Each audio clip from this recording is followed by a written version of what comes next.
The rogue readied her sword and moved in with a northern-style attack, while Frey responded with a spiral-style strike. Their clashing techniques produced a powerful burst that obliterated the undead monsters. When the smoke settled, Frey laughed and declared the scene intriguing, listing the hulking undead monster, strange smoke bombs, and a skeleton wielding bizarre sword techniques as elements that made the fight interesting, and she taunted the rogue for more. The rogue wiped dust from her face and scolded Frey for dirtying a lady's clothes, calling her a villain. Frey mocked the rogue further and suggested the rogue lacked eyes suitable for looking into a mirror. The rogue returned the insult, calling Frey the coward who had run and been caught. Frey countered, calling the rogue a pathetic little freak in tights. Frey then derided the rogue as an undead bastard with nothing left but bones. The rogue bristled at the mockery of her veteran appearance. Frey asked why the rogue did not call forth her undead army and expressed disappointment, noting that while the undead looked strong, something seemed off, and that the two children were making it hard for her to concentrate. Frey moved close and asked whether killing the children would help her focus and make her fight with full fury. The rogue paused briefly and then accused Frey of being overconfident while needlessly closing distance to the enemy. Frey smiled and declared that she had utterly wrecked the rogue and desired to crush her head. An arrow suddenly struck Frey, followed by a rain of arrows, two of which pierced her hands. The rogue laughed at Frey's arrogance. The guildmaster had sent many fighters in support,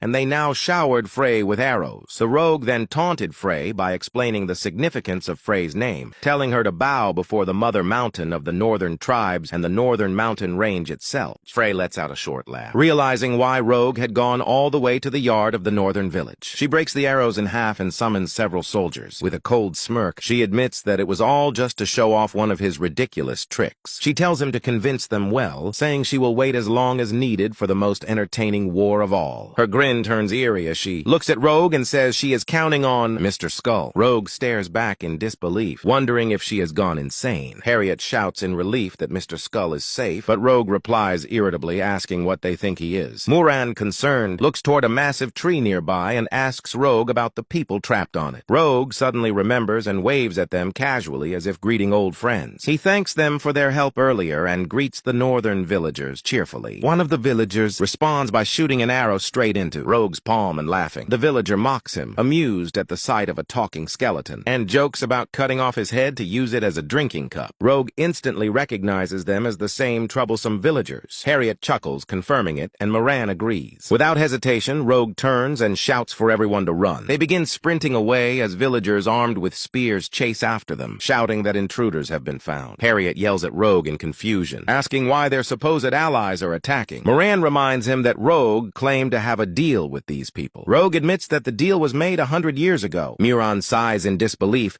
realizing they came all this way for nothing. Rogue explains that they are dealing with villagers from the northern region and suggests mentioning their names might help. Moran disagrees, saying it won't work since they are seen as intruders now, and questions Harriet's strange behavior. Rogue, trying to calm things, turns to the villagers and asks them to stop attacking.